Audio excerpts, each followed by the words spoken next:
За сайн байцгаана уу. Өмнөд Монголын подкаст ээлжид дугаар хэлж байна. Энэ өдөр бид нар Манжуга улсын тухай ярихаар бэлдсэн юм аа. За Манжуга улсыг ер нь Монгол улсын иргэдч бай, хятадд амьдарч байгаа монголчууд бай, ер нь хуурамч Манжуга улс, тоглоомын улс гэж ярьдаг. Гэтэ үнэхээр тоглоомын улс муу юм уу үгүй юу бас энэ асуудал байгаа л да. Өнөөдөр бид энэ талаар ярилцъя гэж бэлдсэн юм аа. За Манжуга улс бол 1932 он байгуулагдаад 1945 он мөхсөн нэг 13 жилийн түүхтэй ийм улс байд юм аа. За нутаг дэвсгэр нь бол 1,130 мянган хавтгай дөрвөлжин километр нутагтай 30 сая хүн амьдардаг. Анх байгуулахад бол 30 сая хүнтэй байсан бол 45 он дайнд дуусахад 45 сая хүнтэй болсон гэсэн тийм тоо баримт байд юм аа. За Манжуга улсыг хүмүүс ерөнхийдөө бол юу гэж болдог вэ? Манжуга гэдэг одоо сонсонгуудаа энэ манж үндэсний улс гэж боддیں۔ Аргачлгүй тэгж бодно. Яг бэ гэхээр тэрний эзэн хаан нь Пүи буюу тийм ээ Чин гүрний сүүлчийн эзэн хаан байсан. Тийм учраас Манжуга улс бол манж үндэсний улс гэж боддیں۔ Тэгээд үнэн чанартаа бол бас тийм биш байна. Бид нар мэднэ л да Пүи бол Манжуга улсын сүүлчийн эзэн хаан. Тэр 1912 он тэр чинь хятадтай байхдаа билээ дээ. Эзэн хаан ширээнээс буусан. Тухайн үеийн хатан хаан Лунги хатан хаан зарлыг гаргасан. Эзэн хаан Шөнтүн хаан ширээнээс огцрох тухай зарлыг буулгасан. За буулгах шалтгаан нь бол тухайн үед ер нь Чин гүрний авч үлдэхэд маш хэцүү нөхцөл байдалтай болсон. Өмнө нь нутгийн одоо Сун Ясын Сүн Жунгшаны хятадууд бослог гаргаад орон нутгийн одоо цэргийн эрхтэнгүүд ер нь бас одоо манжин төрд зүтгэхэд энэ сонирхолтой. Яг тэр үед тэрнээс өмнө Монгол улс тийм ээ олноо өргөсөн Монгол улс байгуулсан цаг үе байсан. Тэгээд манжин тухайн үеийн хааных нь одоо хааны гэр бүлийнх нь одоо Яншкайтай одоо хилцээр хийсэн л да. Тэгээд хааны гэр бүл давуу эрх олгох тийм нөхцөл гэрээ байгуулсан байхгүй юу. Тэгээд энэ Чин гүрний нутаг дэвсгэрийг тийм ээ одоо энэ иргэн улсад одоо өвлүүлж өгөх тийм гэрээ байна л да. Нэг осондоо тэнд бол одоо хааны гэр бүл бол давуу эрх олгох гэсэн тийм нөхцлүүд байсан юм аа. Одоо Шөнтүн хаан одоо Пүи хаан тийм ээ хаан ширээнээр буусан ч бай. Ер нь иргэн улс бол одоо энэ Пүи хаан бол гадаад улсын эзэн хааны ёсоор ханддаг ёстой. Хоёр дахь нь бол энэ хааны гэр бүл бол жилдээ 4 сая лан одоо мөнгө тэтгэмж өгөх ёстой. Тэгээ энэ бол засгийн газраас нь сүүл байгуулсан иргэн улс бол өгөх ёстой гэдэг амралт өгсөн. Бас нэг юм бол одоо Манж Дайчин гүрний хаан бол хоройтой хотод амьдрах хэрэгтэй. Тэгээд явандаа их оюун цэцэрлэгд бол тийм ээ хамгаалагч тайгаан шивгчинтэйгэн тийшээ орох амьдрах ёстой байсан байлээ. Бас нэг хэдэн зурус байсан юм аа. Гэтэ энэ төр бол чухал биш. Гэхдээ нөгөө 12 он тийм ээ одоо нөгөө хаан ширээнээс огцроод 24 онд тий одоо хаан хоройтой хотоос Пүи бол хөөгдөж гаргасан байхгүй юу. Одоо Фэн Ийшан тухайн үед одоо Бээжинг дайрч ороод хааны гэр бүлийг Пүигийг тийм ээ хоройтой хотоос хөөж гаргасан. Бид нар энэ тухай тэр сүүлчийн эзэн хаан гэсэн кинон дээрээс олж харна л да. Тэгээд тэр давуу эрх олгох нөхцөлөө хүртэл өөрчилсөн. Тэгээд хаан цол нь ер нь байхгүй болгоно. Тэгээд жилдээ хааны гэр бүл 500 мянган юан одоо зоос өгөх тийм гэртээ тийм шин гэрээ байгуулсан. Гэтэ үнэн чанар дээр тэр Уянших хайны байгуулсан гэрээч бай, сүүлдээ Фүнгийн шантай байгуулсан гэрээч бай. Алин ч ер нь Пүүийн одоо хааны гэр бүл бол ерөөсөө тэр тэтгэмжэн бол ерөн цаг тухайд өгсөн удаа байхгүй гэдэг ярьдаг юм байлээ. Тэгэд хоройтойхоос хөөж гаргаад Пүүи чинь орох газаргүй тэгээд аав нэг чингон байдаг байхгүй юу. Тийм. Аавын хаан гэртээ нэхэд нь хоног суугаа сүүлд нь Тэнжин хотод амьдардаг болсон байлээ. Тэгээ энэ нь юу гэсэн үг вэ гэхээр энэ нь яагаад ярьж байгаа гэхээр энэ нөгөө чин гүрнээ тийм ээ хаан иргэн улстай байгуулсан одоо гэрээгээ цуцлсан гэсэн үг байхгүй юу. Иргэн улс өөрөө гэрээгээ цуцлсан.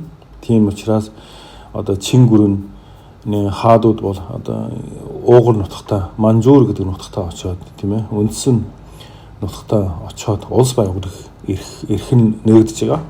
Түүнээс гадна чин гүрэнээ бүрэлдэхүүн байсан одоо Шинжаан уйгур, Өвнөд Монгол, Манжуур, Төвд тийм ээ өшөө юу гэдэг бүгд энэ Хятадын одоо нөгөө иргэн улсаас гарах тийм гэрээ одоо эрхэм бол эдэлсэн байх хэвээр. Яг би ихрэ энэ чин гүрнээ хаантай байгуулсан гэрээг нь Хятад өөрөө зөрчсөн байхгүй юу. Тийм учраас нөгөө Манжин хаан уугар нутагтаа Манжуу улс байгуулсан юм бол юу хууль эрх зүйн үндэслэл бол байд юм аа. Яг л Хятад урдаар гэрээг нь зөрчсөн байдаг. За нэг тийм байгаа. Гэхдээ Манжуу улс бол бас Манж үндэсний улс бол хараахан бас биш байд юм аа. Тэгээд Манжуу улс байгуулсны дараа Пүүи чинь Манжуу улсын хаан ширээн суусан шүү дээ. Гэхдээ энэ бол үндсэн хуульд хаан засаглал байна л да. Нэгсэндээ хаан бол чин гүрний хаанаас тэс ондоо тийм ээ. Одоо доороо бол парламентын ерөнхий сайттэй тэд нар нь бол голдуу ажиллаа хийдэг. Тийм хаан бол нэр төрийн хаан байсан. Тийм. Тэгээ Манжуу улсын тухайн үед 32 онд байгуулахад бол 30 сая хүн амтай байсан бол 45 он мөхөд 45 сая хүн амтай болсон байлээ. Тэгээ Манжуу улсын одоо хүн амын бүтцийг харахад бол 80%-аас дээш хувь нь бол Хятад угсааныхан байдаг байлээ. Тэгээд Манж үндэстэн нь одоо нэг 3 сая 500 мянган байдаг. Монгол үндэстэн бол 1 сая байдаг.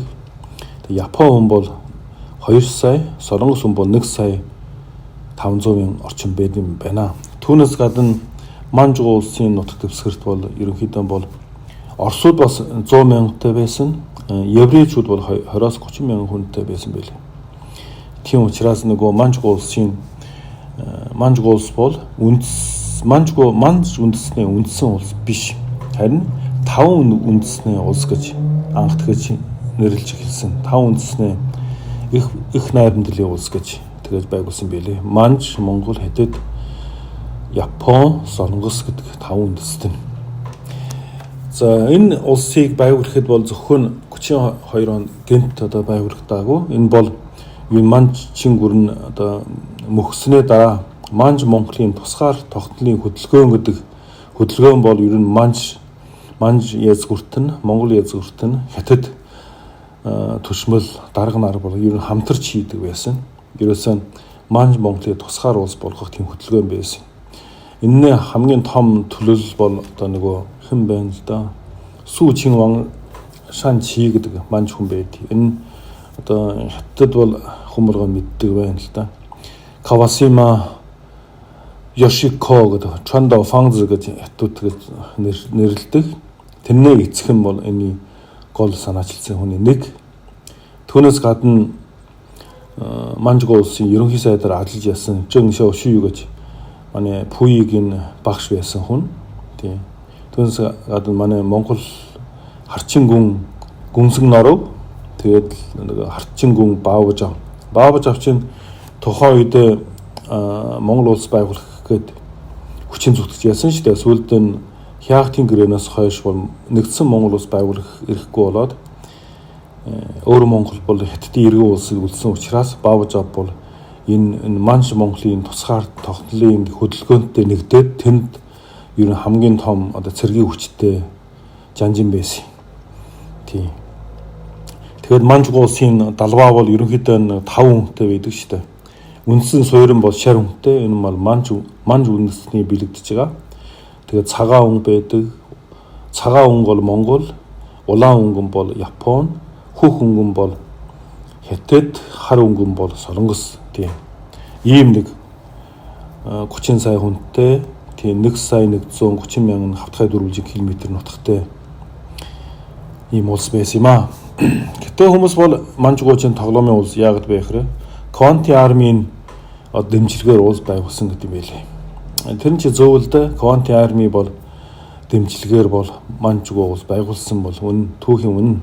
Ялангуяа 31 оны 9 сарын 18-ны Манжурын үйл явдал гэдэг тийм онцгой үйл явдал байсан. Тухайн үед одоо мөгдөнгөөс ойрхон төмөр замыг дэлбэлсэн байна л да. Одоо хятадууд бол японочууд өөрөө дэлбэлсэн гэж ярьдаг юм байлээ.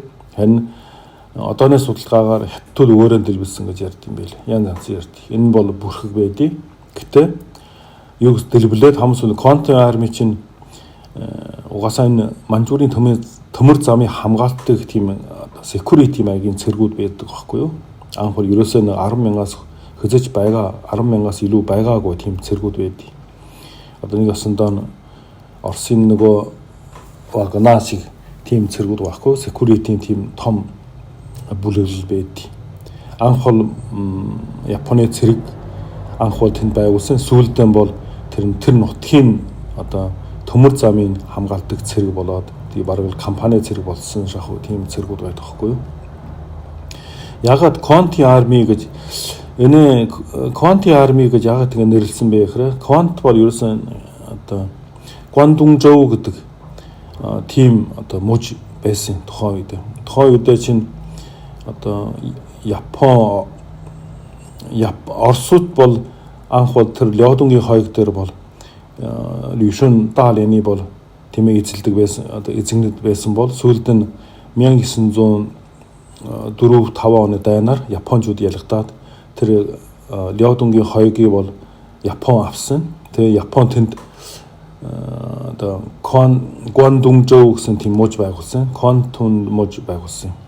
Тэгээ тэндээ нөгөө зах хэрэгчтэй түүний дагуу төмөр замаа хамгаалдаг нөгөө энэ Контуны арми байгуулсан. Тэгээ ерөнхийдөө бол нэг Контуны арми анх ба ерөнхийдөө 3-4 мянган хүнтэй сүүлдээ нэг 10 мянган чүүчүүд хүрдэг байсан. Харин тухайн үед Манжурын нутагт бол одоо хятад цэргийн иргэдний карт бол нэг 3-400 мянган цэрэг байсан. Гэхдээ 31 оны 9 сарын 18-ны хэрэг Манжурын үйл хэрэг болоход тухайн үед Манжурд бол нэг 190 мянган хятад цэрэг байсан гэж тийм тооцоо байдаг юм билээ. Тэгээ энэ одоо төмөр замыг дэлбэснээс болж тийм ээ Конти арми бол төмөр замаа хамгаалдаг учраас тэр дэлбэлсэн хятадын одоо тухайн үеийн орон нутгийн хятадын цэрэг рүү бол дайраад харин харамсалтай тэр нэг айгаа хачирхалтай бай юу вэ гэхээр ерөөсөө хятадууд чинь өөдөөс нь байлдаггүй одоо ухраад байсан байхгүй юу. Энийг би судлаад одоо хүртэл бас сайн ойлгож чадсангүй. Яагаад вэ гэхээр тухайн үед Контуны арми чинь ерөөсөө хүн зэвсэг байхгүй зүгээр нэг энгийн зэвсэгтэй одоо нэг хурдан боо үрсэн тийм энгийн одоо security маягийн цэрэг байсан. Харин хятадын одоо орон нутгийн цэргүүд бол одоо бүрэн цэрэг байдаг байхгүй одоо батлан хамгаалахын цэрэг байдаг байхгүй юу. Тэд чинь бүрэн зэвсэгтэй их боо юу вэ бүх юм байдаг. Хэрвээ байлдвар байлтахаар дийлхэр байсан байл. Ягаад ухарсаар байж Манжурыг одоо Контуны армид үг тавьж өгсөн бэ гэхээр бас сонин байд юм байна л да. Миний өнөөдөр хүртэл учрын сайн олдоог үний ярихад. За тэгэхээр юу гэсэн үг бэ гэхээр Контуны арми бол одоо Японы засгийн газрыг төлөөлөөгүй Японы одоо батлан хамгаалахын яамна өмнөөс тийм ээ байлдаж ажиллаагүй ийм нэг орон нутгийн одоо нэг осондоо колони шин газрын одоо нэг компани том цэрэг шиг тийм зохион байгуулалттай байсан байхгүй юу. Тэгэхээр эдгээр бол ерөөсөө манжуурийн тусгаар улс болгох айгүй сонирхолтой байсан. Нэгтгэн. Хоёр дахь нь манж үндэстэн өөрөө, Монгол үндэстэн өөрөө тэр нутгийн хятадууд өөрөө бас тийм манжгүй улсыг байгуулах сонирхолтой байсан учраас манжгүй улс байгуулсан. Түүнээс Япончууд хүчээр ирээд одоо байгуулсан удаа бол биш байхгүй л дээ. Тийм учраас 32 онд байгуулахад Япон улс бол ер нь манжгүй улсын тусгаар тогтолцоог хүлээн зөвшөөрөхгүй нэлээ унтсан байлээ. Тэгээд тухайн үеийн олон улсын байдлын нөхцлөөс болоод сүүлд Япон улс бол манжгүй улсыг хүлээн зөвшөөрсөн. Манжгүй улс бол сүүлд ер нь өөрийн цэрэг зэвсгийн хувьд бол нэлээ хүчтэй армитай байсан. Одоо сүүлд Квантун арми чинь манжгүй улсын үндсэн армийн нэг хэсэг болсон учраас маш их одоо цэрэг зэвсгээр өөрийгөө хангаж эхэлсэн байсан. Гэхдээ Квантун арми бол Японоос бол одоо залуучуудаас шууд цэрэг татах тийм эрх бол байдаггүй юм байсан. Энэ бол голдуу Японы цэргийн алба хаасан, халахсан цэргүүдээс тийм ээ одоо сайн дураараа өөртөө татдаг байсан. Нэгдэх нь. Хоёр дахь нь бол Тайван, Солонгосын нөгөө колони нутгаас тийм ээ цэрэг илсүүлдэг байсан. Тийм Квантун арми. Тэгэхээр нөгөө Квантун арми ч бол манжгүй улсын цэрэг гэхээс илүү үгүй Японы цэрэг гэхээс илүү ерөөсөө манжгүй улсын цэрэг айн байхгүй юу. Тэгээ манжгүй улсын өөрийн бас цэрэг байд. Ерөнхийдөө бол их байхдаа энэ 200 мянган цэрэгтэй байсан. Тэгээ голдуу манж хятад Монгол тийм ээ үндэстнэр бүрдсэн цэргүүд байдаг. Энэ бол 200 мянган цэрэгтэй байсан. Түүнээс дотор Монгол цэрэг бол 2 дивиз цэрэгтэй. Нэг дивиз нь бол одоо Тунгалин хотод байдаг. Нэг дивиз нь бол нөгөө Хайлар хотод байдаг байсан. Тэгээд хамгийн сүүлчийн дивизийн дарга нь бол Тунгалин хотод бол Ганжуурчав. Ганжуурчав бол манай Баабаж авийн нэг хүү тийм Хайлар хотод суугаа дивизийн дарган бол нэг давар монгол хүн байсан. Гүнвэлийн гэж тийм. Тэгээ Жинжуурчав Жанжи штабын дарга байсан. Шудраг Баатар Баабаж авийн хүү л дээ. Жинжуурчав Жанжи штабын дарга байсан. За тэгээд бас Монгол цэргийн сургууль байсан. Энэ Вангийн сум байсан өнөөдрийн Улаан хотод. Тэгээд сүүлчийн одоо Хянгны явган замын офицерийн сургуулийн сүүлчийн дарган бол Үржин Гармаев гэж нэг жанжин байсан. Одоо энэ бураад гаралтай нэг цагаан орстой хамт орж ижсэн. Үржин Гармаев бол 2 м өндөртэй тийм сүрлэг жанжин байсан гэж ярьдсан байлээ. Зургийн харсан л да. Ер нь нэ сүрлэг хүн байсан. За манжгүй улсын хүмүүс бол яа тус тоглоомын улс гэж ярих дуртай. Гэхдээ манжгүй улс бол тоглоомын улсгаас улсын одоо хамаагүй илүү хүчтэй бусдад одоо дураараа захирахтааргүй тийм том эдийн засагтай байсан.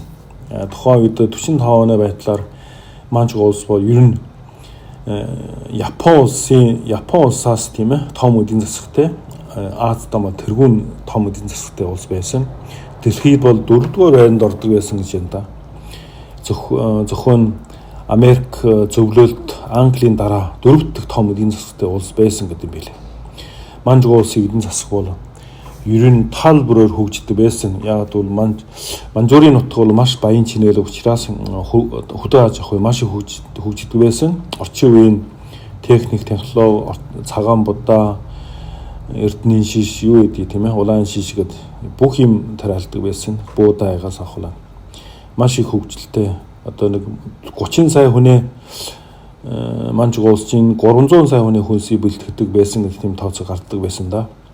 Тэгээд нүүрс бол төмөр тийм ээ хүнд механизм тийм төмөр зам харилцаа хурдны галт тэрэг гэд бүх талаар хөгждөг байсан.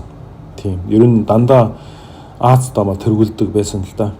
Одоо манжгүй улсын нийслэл бол Чангчун хот байсан. Тухайн үед шинэ нийслэл буюу Шинжин гэж нэрлэдэг байсан байл. Тэл бол одоо Азда анхны одоо нөгөө боловсон зорлонтой одоо ногоон баягуулмж сайтай тийм нийслэл байсан гэж ярьдаг юм байлээ. Тэгээ манжгүй улс бол ер нь тэгээд сүүлдээ тооцоогоо гардаг байсан. Бүр 32 зөвхөн 32 онд чинь 15,000 км урт тийм агаарын замтай байсан. Тэгэхэд одоо Хятадын иргэн улс чинь Хятадын иргэн улсын хэмжээнд чинь 11,400 км агаарын замтай байсан. Тийм Манжуг улсын нутаг дэвсгэр юу вэ? Хятадын юу вэ? Тэгээд 43 он гэхэд Манжуг улсын одоо зам бол уртын зам бол 60,000 км урт замтай тийм засмал замтай гэсэн байлээ. Харин 1949 он бүх Хятад чинь 60,000 хүрэхгүй арай чүүч хүрэхгүй байсан. Тийм. Тэгээд 1945 онд Манжуг улс бол 15,000 гаруй км урттай төмөр замтай байсан бол тий Хятадын иргэн улс бол 49 он хүртэл 22,000 км төмөр замтай байсан гэдэг юм билээ. Тэгэхээр Манжуг улс чинь тэр Хятадаас дутуугүй тийм төмөр замын сүлжээтэй маш их хөгжсөн орн байдаг. За 43 оны одоо намар гэхэд Манжуг улсын одоо Хятад гэд тооцоход үзэхэд бүх Хятадын 12% тийм ээ газар нутаг 12% хүн амаар тийм ээ бүх Хятадын 93% ган төмөр, 66% цемент, 69% химийн бүтээгдэхүүн, 95% механик, хүн техник тийм ээ 78% одоо захиргааны тог гаргадаг байсан тийм тооцоо байдаг. Тэгэхээр Манжуг улс тухайн үед Хятадтай зүйрлэхээргүй хөгжсөн, аж үйлдвэр хөгжсөн, хүн ам нь хамаагүй чинэлэг амьдардаг байсан тийм улс байсан юм аа. Далайн хотоос нийслэл хот хооронд бүр өнөөдрийн одоо дүйц хүйс тийм сайн гоё тийм хурдны галтрах явдаг байсан гэж битдэг юм билээ, тэмдэгддэг юм билээ.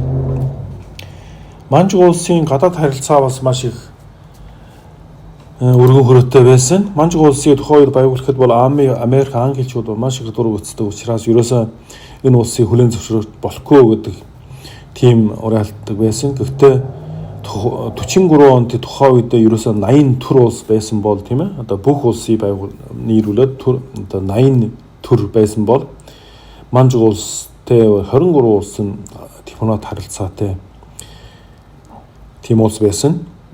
Тийм түүний дотор бол Япон байна, зөвлөлт холбоот улс байна, нацист Герман байна, тий бүгд найрамдаг Монгол ард улс байна, Монголын холбоот улс байна. Энэ бол нөгөө Мөнжан буюу тийм ээ Дэвангийн засан газар байна л да. Тэгээд Ван Жинвигийн засан газар байна. Тийм. Ер нь 80 улсын 80 төр улсын 23 нь Манжуг улстай одоо дипломат харилцаа тогтоодог байсан. Тийм. За Манжуг улсад бол тухайн үед тийм ээ одоо Манжуг улсад харьяалагдж байсан өөр монголчуудын хувьд бол бас өөртөө засах тийм эрхэн дээд зэрэг эдэлж ясан гэж хэлэхэд бас буруутахгүй. Яагаад вэ гэхээр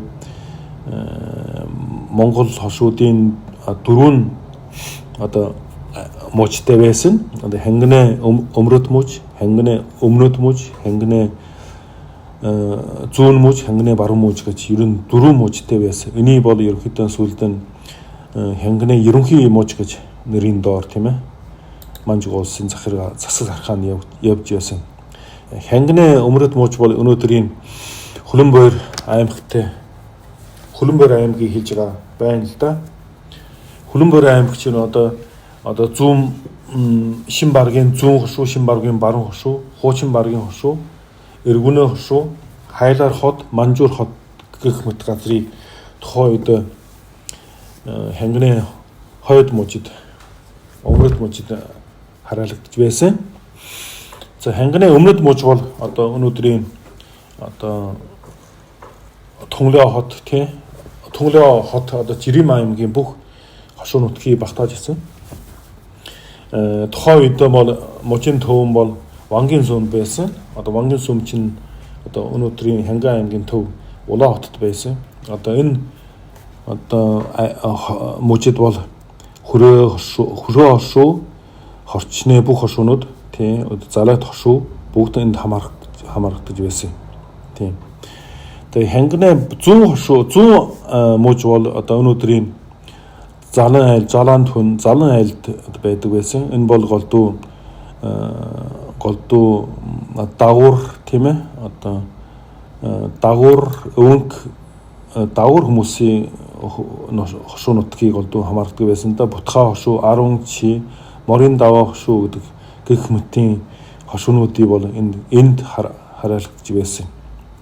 Хангины баруун хошуу бол ерөнхийдөө бол одоо өнөр 100 үдийн хөтөн хошуунуудын энд хамаарагдаж байсан. Одоо жишээлбэл арх орчин хошуу, байрны зүүн хошуу, байрны баруун хошуу, хишигтийн хошуу, линши гэдэг. Одоо төвөн бол линшид байсан. Тийм. Тэгээ түүнээс гадна одоо харчны 3 хошуу, онуудын 2 хошуу, овхон хошуу бол рөхөө мужид хараалгаж байсан, халуун гол мужид. Тэгээ төмдийн 2 хошуу, 3 хошуу, төмд чинь бас нэг дунд хошуу гэдээ байгуулж өгсөн. Манчгуу улсын үед. Тэгээ энэ 3 хошуугийн жинжүү мужид хараалгаж байсан. Горлсын өмнөд хошууи бол гэрийн мужид хараалгаж байсан бол Лунжаан мужид бол тийм ээ дөрвөд хошуу, их мянганы хошуугийн хамаардаг байсан юм аа. Бинжаан мужид бол горлсын хойд хошуугийн хамаардаг байсан. Тэгэхээр тухайн үед одоо нөгөө Монгол улстэй тийм ээ нэгсэн Монгол улс байгуулах тийм болцоо олж чадаагүй. Энэ өөр монголчуудын хувьд бол Манчгуу улс байгуулсан өөрт нь маш их таалагдж байсан. Ер нь цагаатах барьж Япончуудын ухтсан, Манжийн хааны ухтсан гэж хэлж болно л доо. Тийм. Энэ бол одоо ер нь маш их сургууль, цэцэрлэг, эрүүл ахуй бүх талын арга хэмжээ авч эхэлдэг байсан. Тийм. Энэ тухайн үед 32 оноос 45 он цөөхөн жил дотор бол зүүн монголчууд бол маш их одоо боловсролын талаар маш их дээшилсэн, сайжирсан. Одоо ер нь тэр үеийн боловсролын төвшингийн одоо өнөөдрийн өөр Монголын одоо боловсролын тогтолцооныг гаргаж чадаагүй би бол тэгж хардیں۔ Ер нь гаргаж чадаагүй. Тэр тухайн үед Японы тийм ёс жаахтай тийм сургууль соёлоор явсан хүмүүс бол шал ондоо харагдтыг. Тэгээ суусан шиг зогссон шиг гэдгээд ер нь айгүй эрс зоригтой тийм хүмүүс байсан байлээ.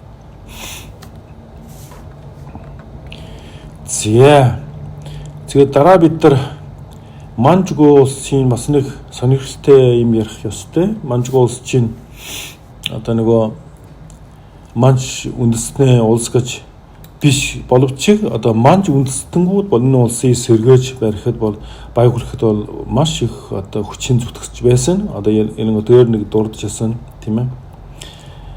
Чинван тий. Тэр түүний охин одоо би зориуд энэ дуртыг гэж бодож байгаа. Энэ бол хятадаар Чондо Фангз гэж ярьдیں۔ Японоор Кавасима Ёшико гэдэг 1907 онд төрсэн, 1948 оноос барсан, буудалд нас барсан хүн байна л да. Энэ хүн бол Манж Монголын тусгаар тогтлын тийм ээ. Одоо хамгийн хүчин зүтгэсэн хошуу Чинван Шан Чи гэсэн Манч Чинван байна л да. Түүний 14 дэх охин гэдэм байлээ. 14 дэх гэг.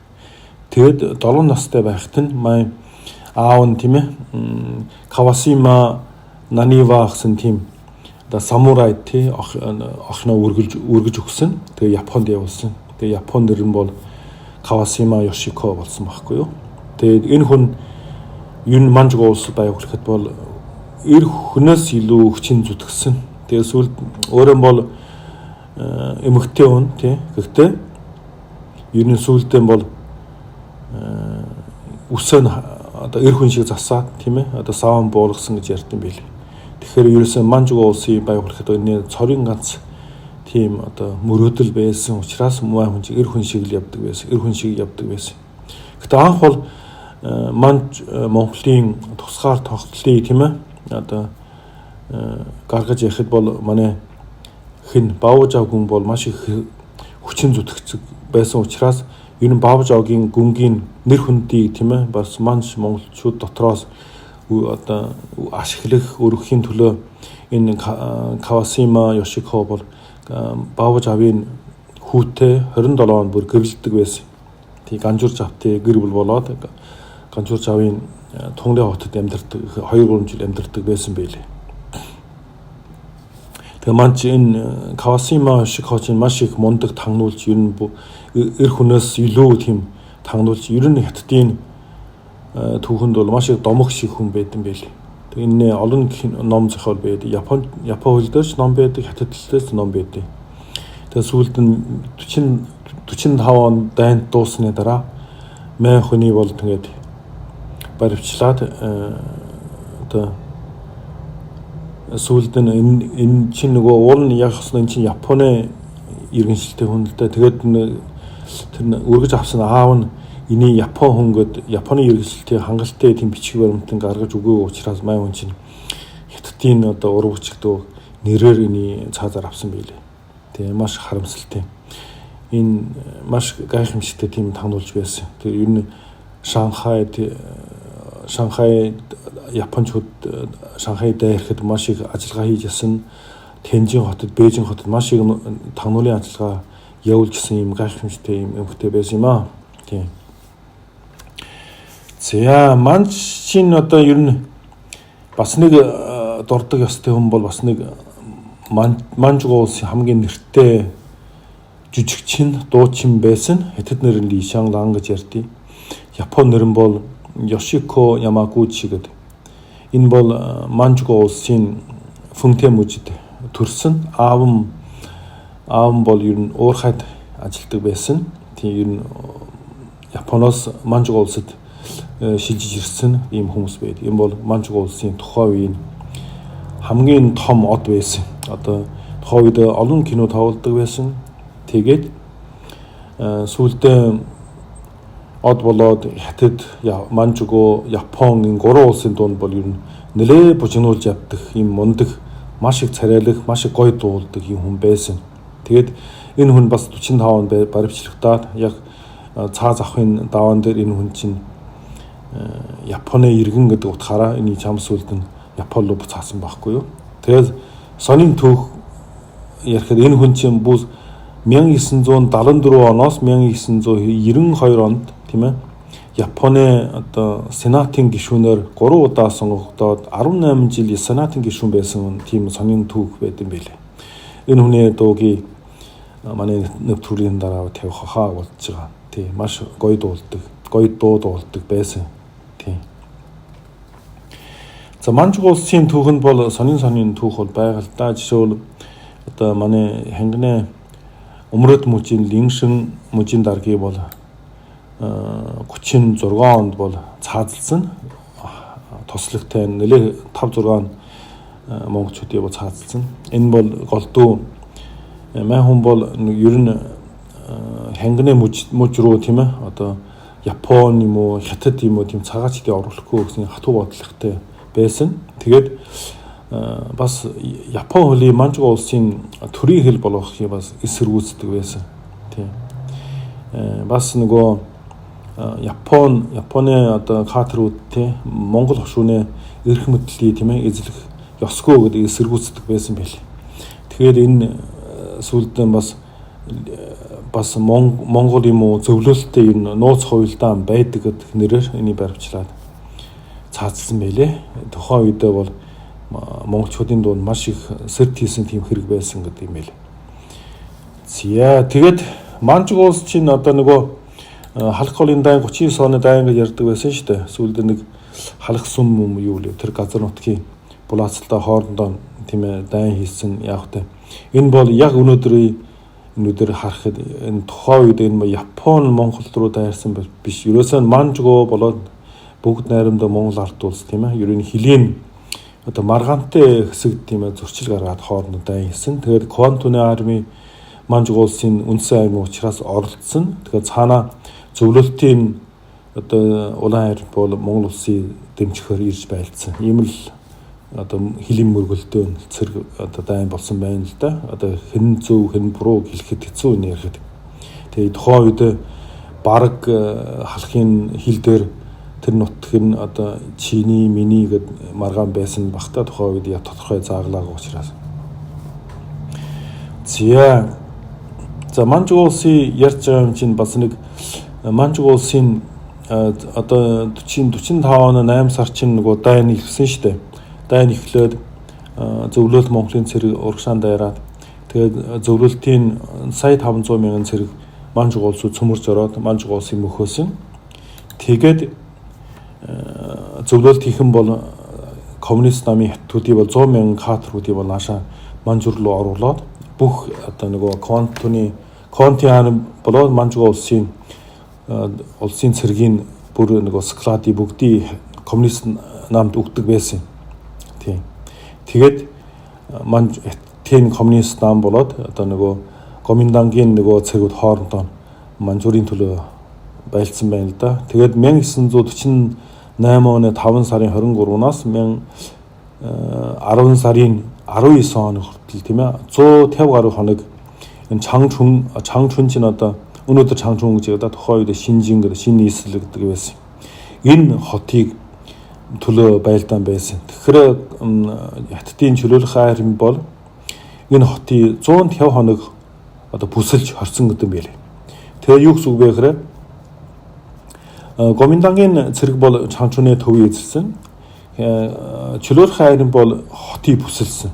Тэгээд энэ бүслээд бол хятадууд нөгөө чөлөөлөх хайрын бол хотоос нэг хүнч гаргахгүй тийм юм байсан. Тэгээд гаднаас юу ч оруулахгүй өөр агарын юм орч чадахгүй. Тэгээд бараг 150 хоног бүслээд одоо нэг Чангчун хотын хүн ам нь 700 мянгаас 170 мянган хүртэл одоо нөгөө юм байлээ. Хорогдсон байлээ. Дандаа үлвэрж өгсөн баггүй 500 мянган үлвэрж өгсөн байна. Энэ тухай номч зөндөө байдаг юм байлээ. Тийм.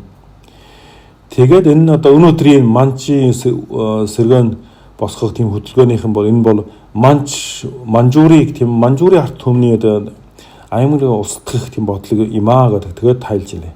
Яг бол Гоминдангийн нам болоод хятадын чөлөөлөх хайр хэмжээнд дандаа Манжуурийн одоо Манжуур гэсэн одоо ухамсартай улсын иденттэй болсон хүмүүсийг бол ерөөсөн арах ёстой гэсэн утгаараа тэгээд алсан гэж үздэг юм байлээ.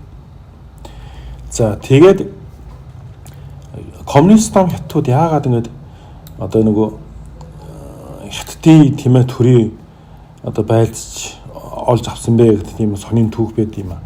Яагаад бол коммунист хятад чинь угаасаа дээр үед байлдаагүй яан мужид тийм ээ бөгөөд хятад тариатнаа зэвсэгч муутай л да. Тэгээд олон жил байлдаагүй урд өвөн талд нь дандаа нөгөө Гоминдангийн цэрэг Японтой голдуу байлдаг байсан. Яг түүхэндээ хятадын коммунист намын цэрэг одоо 8 жилийн Японтой байлдаг түүхэндээ 1000 хүрэхгүй хүний халсан гэсэн тийм байлээ. Харин Гоминдангийн одоо нөгөө цэрэг бол Япончуудтай байлдаа 300 мянган гаруй хүний алсан тийм баримттай байлээ.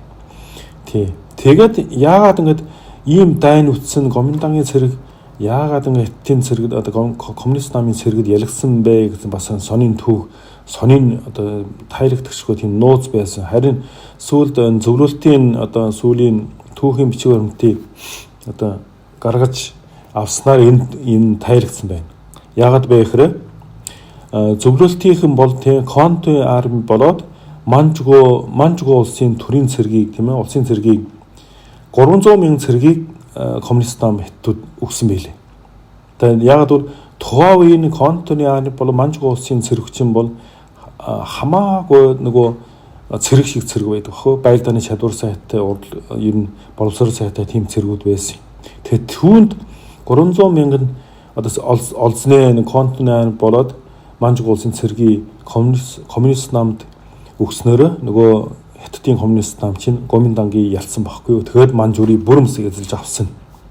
Тэгээд Манжурыг эзэлж авахаар юу гэсэн үг бэ гэхээр бүх хятадын одоо Манжурын хятадын нэг хэсэг гэдэг тооцож үзэхэд бүх хятадын тийм ээ ач үйлдвэрийн 80%, төмөр завын бараг тийм ээ 60% юу гэдэг тийм ээ эдэн одоо хөдөө аж ахуйн одоо тараалангийн талбайн хэдийн хувь бүгдийг ингэж эдэлсэн байхгүй юу. Тэгээд нөгөө Гоминдангийн намын ялхаас өөр сонголтгүй л да. Ер нь тийм л түүхэн байлээ.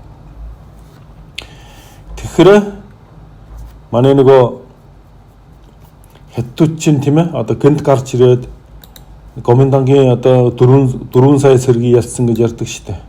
Чанкайшгийн 4 сая цэргийг ялсан гэсэн юм байдсан байл. Гэтэ Манжуг улсыг Чанкайш алдсан учраас Манжурыг алдсан учраас тэр ерөөсөө коммунист хамттай байлдаж чадваргүй болно л доо. Тийм л түүх байл. За Манж бол ерөнхийдөө бол Манжуг улс бол ер нь ийм л байдаг байна. Одоо Манжуг улс юу болж байгаа гэхээр Манжуг улсын одоо улсаан сэргээх хөтөлбөр бол ер нь 21 дугаар зууны эхлээд ер нь дуулдаад яадаг болсон юм аа. Тэг 2004 онд Манжуг улсын төр засгийн газар гэдэг тийм ийм дуулдчихсан. Тэгээ 2008 онд Манжуг улсын төр засгийн газар нь тийм ээ анхны хаанаа бүр сонгож гаргаж яасан. Нэг Гонконгийн нэг манж хүн гэдэг юм билээ. Юу лавл манж нэртэй. Тийм. Тэгээд 2010 онд Дихад шинэ хаан сонгосон. Тийм. Тэгээ 2015 онд бас өөр хаан дандаа нөгөө одоо нөгөө хүн хин Нурхаачийн удмынхан гэж ярьдیں۔ Тэдний нэртэй хүмүүс хаан болж байгаа. Тийм. 19 онд бүр Манжуг улсын төр засгийн газар тийм Манжуг улсын улсаан сэргээх одоо байгуулах Манжуг улсын тийм цагаачлалын газар хоорондоо хамтарч нэгдээд Манжуг улсын засгийн газар гэж байгуулсан гинэ. Тэгээд Пүжүн гэдэг хүн ерөнхийлөгчөөр сонгогдсон. Тийм ерөнхий сайдын Мэйфэн Жэ гэдэг хүн сонгосон байлээ. Би тэрийг сонирхож үзсэн. Тэгсэн чинь албан ёсны төрийн албан ёсны хэр нь Япон хэл Манжуур хэл гинэ. Манжуур хэл нь одоо нэг ясандаа Манжуурын хятадл байна л да. Манжуурын хятадл нь яг Бээжингийн мандрын хэлнээс арай жоо ондоо үед. Тийм. Тэгээд энэ Манжуурын засгийн газар нь тий одоо бүр улсын ID-г бас интернетээр зардаг. Улсын паспортоо хүртэл зардаг юм байли. Тэгээ $8 нэг паспорт гэдэг очоод сонирхоод авдсан юм уу гэж заримдаа боддیں۔ Тий. Манжуур гэдэг чинь ийм нэг хүчрэх байсан. Гэхдээ харамсалтай үнэхээр одоо тухайн үед одоо нөгөө 45 оны сүүлээр тийм ээ 8 сараар тэгээд зөвлөлтийн улаан арми одоо манжуурлуудаа яраад энэ улсын мөнх өгөөд хятад тушааж өгсөн маш харамсалтай байна л да. Тий. Уул нь байсан бол Монгол улс бас нэг хөрштэй байхгүй юу? Бас тухайн үед тэнд амьдарч байгаа өөр монголчууд тийм ээ Манжуурын нутагт өөрийн нутагтаа харьцангуй өөртөө засаг эрхээ эдлээ тийм ээ өнөөдөр шиг хөлөө одоо албан ёсоо хааж боолгохгүй амьдрах байсан байна да гэж хаяа тийм бодогдсон юм да. За Манжуур гэж ийм нэг улс байсан юм аа. Миний нэг судал мэдсэн юм байна. За анхаарал тавьсан баярлалаа.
く